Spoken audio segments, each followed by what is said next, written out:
잘 지내셨습니까?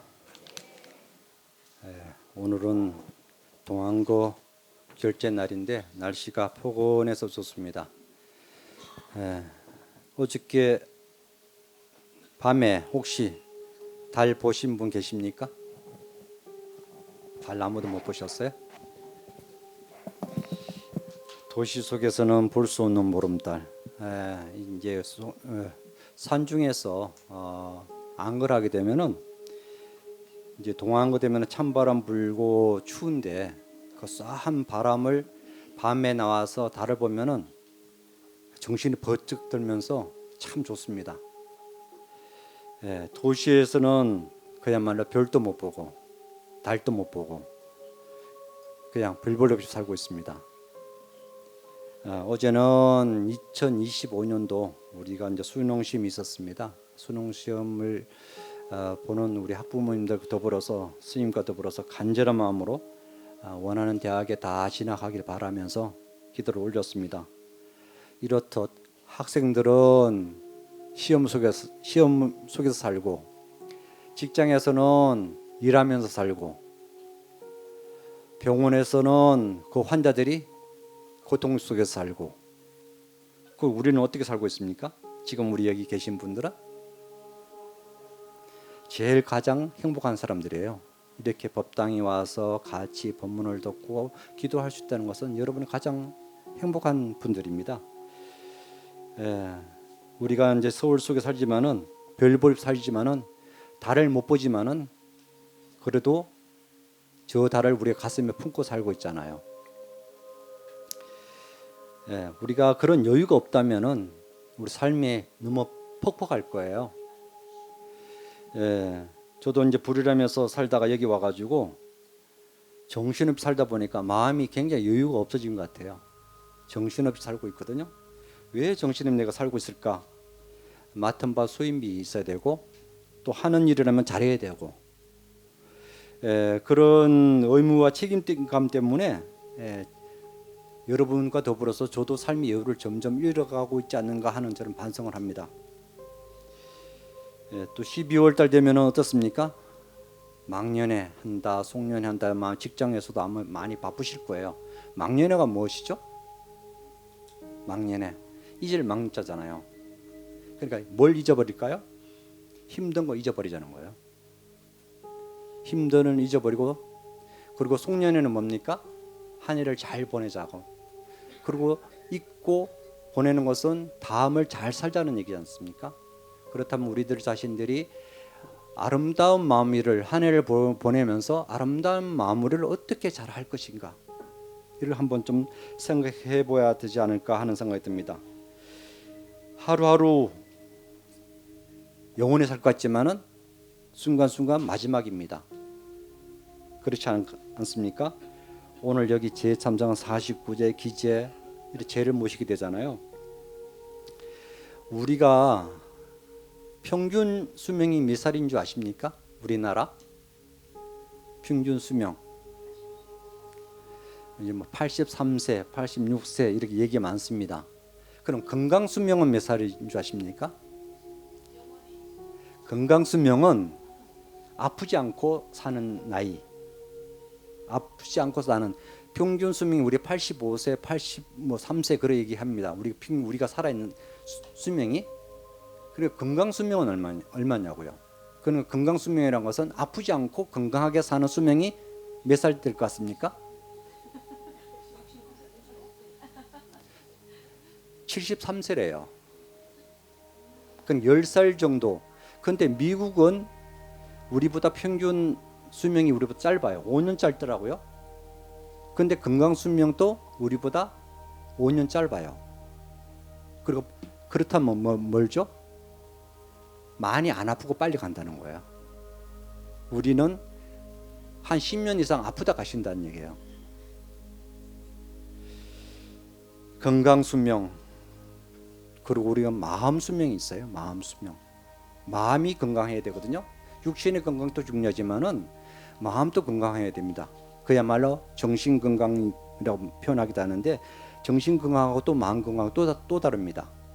영어로 말하면 마인드라고 그러면은 정신 말할 것이고 하트가 하면은 우리가 이제 마음일 거예요. 그 건강이 해야지만 우리가 행복하게 잘 살 수 있을 것입니다. 하여튼 육신 건강이든 평균 건강이든 우리는 언제는 갑니다. 그야말로 생야일편 부운기 사야일편 부운머리라.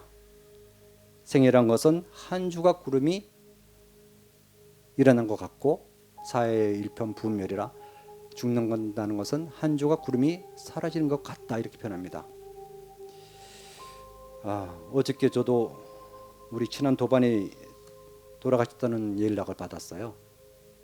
가까이 지낸 도반이었는데 제가 길상사 주지로 올라올 때 그때 마지막으로 만났어요. 그 도반도 주지 소임을 맡고 병을 얻었어요. 그래가지고 주지를 그만두고 수술을 하시더라고요.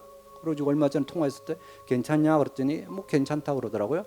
근데 어제 부고장이 날라온 거예요. 마지막 가는 길은 스스로 모든 곡기를 끊고 열흘 동안 곡기를 끊고 스스로 그 길을 선택해서 갔습니다. 근데 우리가 곡기를 끊는다는 것은 여러분 굶어 보셨습니까? 안 굶어 봤죠. 한 두 끼만 굶어도 죽겠다고 난리칠 겁니다 아마. 그렇지 않아요?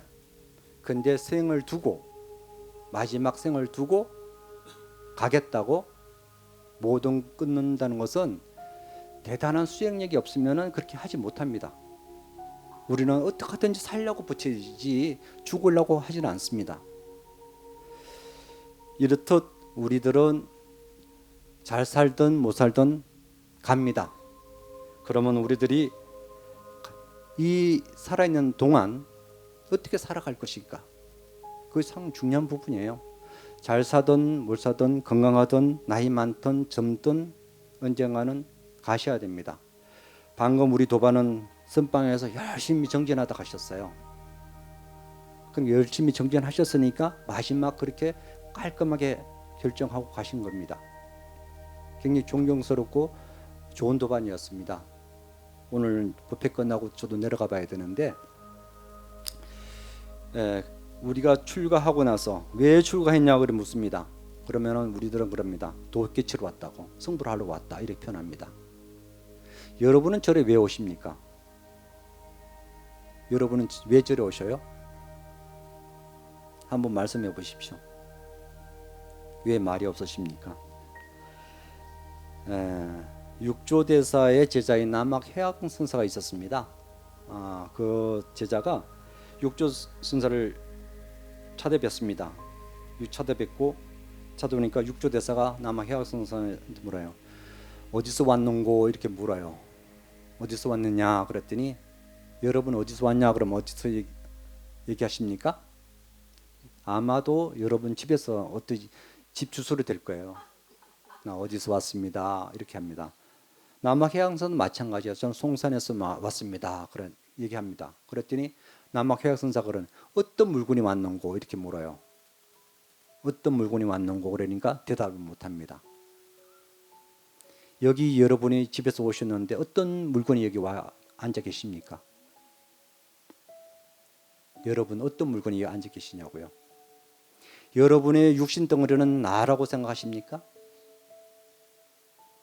그야말로 울고 불고 걱정하고 희노애락을 누리는 그 물건이 누구예요? 나라고 하는 나라는 또 누굽니까? 우리는 나라고 하면서 나의 정체성을 모르고 이렇게 살고 있습니다. 내가 나 자신 알 때는 정신 똑바로 차리고 사는 것이지만은 그것을 몰랐을 때는 그냥 정신없이 살고 있는 것입니다. 그렇다면은 우리가 정신을 좀 차리고 살려면 어떻게 살아야 될 것인가? 한 번쯤 하루에 몇 번쯤 스스로가 나 자신을 자각할 줄 알아야 돼요. 그것을 우리가 알아차림이라고 그러는데 내가 뭘 하는지도 알고 하신다면 기쁨이 있지만은 내가 뭘 하는지 모르고 한다면 그냥 하는 겁니다. 그렇다면 우리들이 기도할 때는 왜 기도하고, 밥 먹을 때는 왜 밥을 먹고, 잘 때는 왜 밥을 먹고, 이것을 여러분이 한번 돌이켜 보십시오. 그것을 살펴보고 살펴봤을 때, 그걸 챙겼을 때 그야말로 내가 망상을 덜 피고 엉뚱한 생각을 하지 않습니다. 그것을 우리가 말하는 화두라고 부르는데, 우리 선방에 계시는 불자님들은 열심히 화두 일념으로 기도 대신 챙기고 앉아 계시잖아요. 그거는 누구나 다 할 수 있는 것입니다. 본래 한 물건, 그것은 무엇인가? 그런 것들을 챙기고 챙겼을 때 우리들은 그야말로 나 자신이 주인이 된 겁니다. 그것을 뭐라고 얘기합니까? 임재선사가 말씀하셨습니다. 수처작주 입척해지니라. 수처작주 입척해지니라. 내가 어디에 있든 주인이 되라. 나그네가 되지 말라는 거예요. 그곳에서 나그네 되면은 항상 대접을 못 받고, 여러분이 주인공이 된다면은 그곳의 주인으로서 당당하게 살아갈 수 있습니다. 우리는 이렇게 왔다 이렇게 갑니다. 그리고 이렇게 왔다가 어떻게 갈 것인가, 어떻게 살다 갈 것인가, 이것을 여러분이 챙겨 보셔야 됩니다. 그래서 살아가면서 그냥 살지 말고 여러분 자신들이 주도적 주인공이 되어야 됩니다. 어디에 살든지. 그래야지만이 삶에 보람이 생깁니다. 항상 엑스트라는 그 가려진 그늘에서 살기 때문에 빛을 못 보고 내가 누군지 모르고 살고 맙니다. 그렇기 때문에 임재 선생의 말씀처럼 수처작추 처기진이 돼야 됩니다. 그리고 우리 어록에 보면은 어떤 우리 이제 마조 돌선사가 그랬습니다. 적심적불이라. 적심적불이 무슨 얘기입니까? 마음이 곧 부처다. 그걸 알아차리는 거예요. 여러분이 주인공 된다면은 내가 망상 피는 그놈이 누구인가 알아차려야 됩니다. 그래서 요번 동안것 동안에는 우리 불자들한테 숙제를 하나 주고 싶어요. 숙제. 우리 이제 선방 대중 스님들은 각자 화두를 들고 한천년에 용맹정진하고 수행하지만은 우리 불자님들은 가정에서도 그런 생활을 좀 가졌으면 좋겠어요.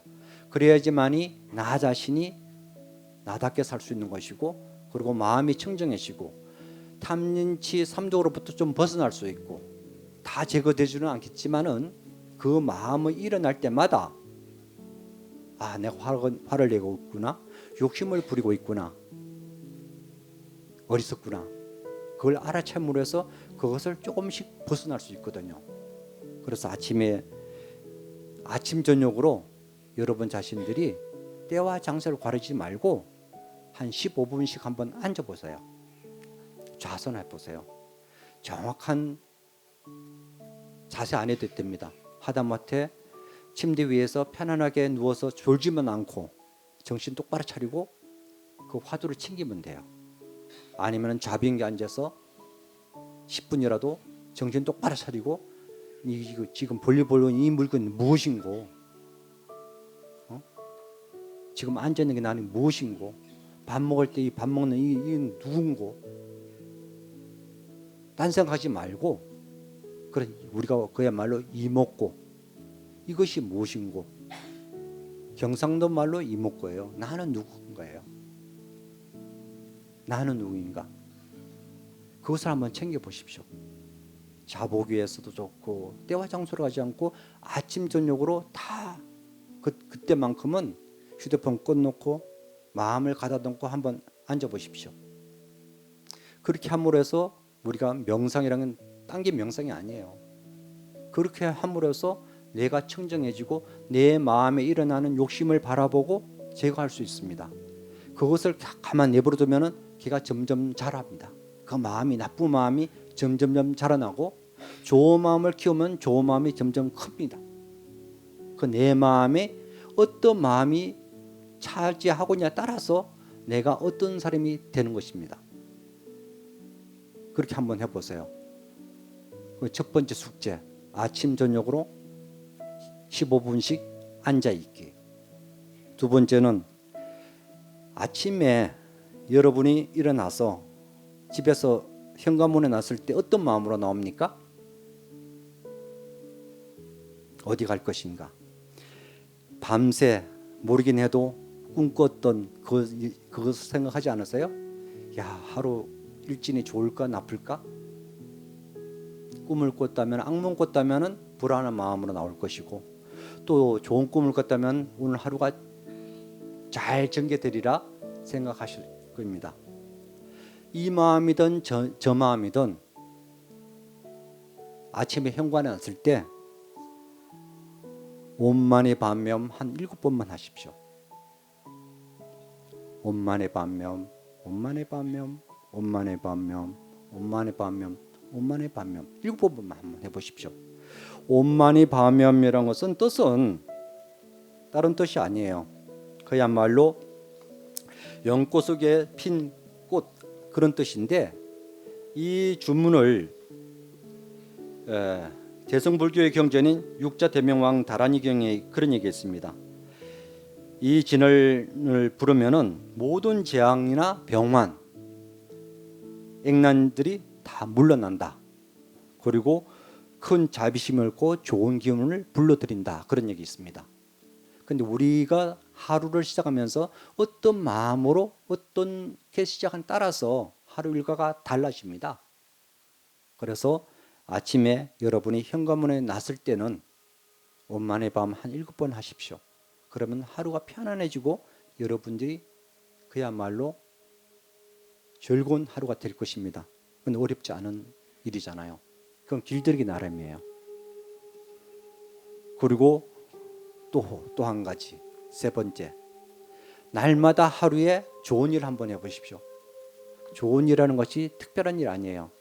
남한테 좋은 말도 좋고, 힘든 분이 전철 탔을 때 자리 양보를 한다든지, 아니면은 이웃한테 좋은 말로 칭찬한다든지, 우리 길상사 와서 쓰레기 떨어져 있으면 하나 줍는다든지, 좋은 일 하려면 무수히 많아요. 그냥 그것이 내 떨이고 내 마음의 쓰레기라 생각한다면 치워야 되는데, 나간 애들은 그냥 바라보기만 합니다. 그렇게 해서 내 마음을 공덕에 한번 심어 보십시오. 좋은 일을 날마다 하루 한 번씩 하기. 그리고 마지막으로는 저녁에 주무실 때 여러분 자신들이 내가 불행한 것은 왜 불행할까요? 내 스스로가 자존감이 없어서 그러거든요. 조벽 박사님이 그런 얘기를 하시더라고요. 행복 일기를 하루에 3분을 투자를 해서 행복 일기를 한번 써보라고. 행복 일기란 뭘까? 하루를 보내면서 내가 가장 좋았던 거 하나, 하루 일과를 저녁에 주무시기 전에 하루를 정리하면서 가장 좋았던 게 무엇이었는가 한 가지 적고, 좋지 않았지만은 알아차리고 결과가 다행이다고 하는 생각들. 넘어졌는데 안 부러졌으니까 참 다행이다. 싸웠는데 안 맞아서 다행이다. 밤에 돌 씹었는데 이가 안 부러져서 다행이다. 따져보면 다행인 일이 진짜 많아요. 그런 것을 한번 적어보라는 거예요. 대단한 게 아니라. 그렇게 하면 감사함이 생기거든요. 안 부러져서 다행이고 감사하고, 다행인 것은 반면에 감사함이 생깁니다. 그렇게 한번 해보십시오. 그리고 내 자신을 스스로가 체크 한번 해보십시오. 내 장점. 남들이 얘기 안 해도 내가 스스로 생각하기에 내가는 참 이건 나의 장점이, 이게 참 좋은 부분이야.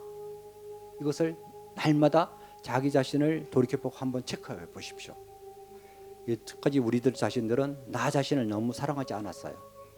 그렇기 때문에 불행하거든요. 내가 나 자신을 사랑하면 그것은 자신감 있고 당당해지고 얼굴이 밝아져요. 내가 자신감 없으니까 괜히 얼굴이 어두워지고 고개를 숙이고 그렇게 되거든요. 그러니까 스스로가 나 자신을 칭찬해주고 장점을 하나 골라서 적어 보십시오. 그리고 마지막으로 내게 고마웠던 거, 나한테 고마웠던 거, 남이 아니라 내 스스로 고마웠던 거. 그래서 하루에 마지막으로 주무시기 전에 행복 일기를 한번 써보세요. 그러면 행복 일기 쓸 내용이 뭐라고 그랬죠? 다 이쪽에 왔다 다 아웃됐죠 벌써. 다시 말씀드릴게요. 가장 좋았던 거, 하루 전에 내가 좋았던 거 무엇이었던가 기록하시고, 두 번째는 좋지 않았지만은 다행했던 거, 세 번째는 내 장점, 남이 나를 평가하는 게 아니라 내가 나 자신을 봤을 때 나의 장점이 뭐였던가, 네 번째는 내가 나한테 고마웠던 거, 남이 나한테 고마웠던 게 아니라 내가 나한테 고마웠던 거, 그것을 한번 기록해 보십시오. 이렇게 나 자신을 한 달 동안 아니고 석 달 동안 한다면은 나중에 모르긴 해도 우리가 수행 정진한 안거를 끝나고 스님들이 얼굴이 환하게 밝아서 산중에서 나오듯이 여러분도 그런 밝은 얼굴이 될 겁니다. 우리 스님들이 선방에서 한철 지나오면은 해전날 보면 스님들이 다 얼굴이 빛이 나거든요. 왜 그래? 정진 열심히 했기 때문인 거예요. 산철 동안 다 까먹지만은 그래도 정진하고 또 하고 정진하니까 스님이 맑고 청정하게 사시는 거예요. 그런 정정력이 있기 때문에 우리 불자들도 얼마든지 수행 방법을 달리해서 하신다면은 얼마든지 행복하게 잘 살 수 있습니다. 그렇게 한다면은 이 한철 동안 여러분이 뿌듯해질 겁니다. 그럼 그것을 어떻게 체크를 해야 되는데, 스스로가 달력 보고에 달력에 양식껏 체크 한번 해보세요. 오늘 내가 몇 점짜리인가. 그냥 때우지 말고 내 하루 정진이 몇 점짜리인가 스스로 오늘 15분 앉았는데 망상을 얼마나 피웠는가. 많이 안 피웠으면 점수가 70점, 80점. 70점, 80점 맞으면 상당히 좋은 거거든요. 근데 30%, 10점, 처음에는 10점, 20점 다 망상덩어리니까 점점점 내 점수가 만족스럽지 않으면 더 열심히 정진하게 돼 있어요. 그렇게 함으로 해서 오롯하게 정진하면은 내 마지막에 한철 일주일 지나가서 내 점수를 보면은 아, 내가 정진을 어떻게 했구나, 이것이 드러납니다. 그걸로 통해서 내가 반성하고 다시 열심히 정진한다면은 오롯한 동안거 한철을 잘 보내시게 되고 회행하게 되는 것입니다.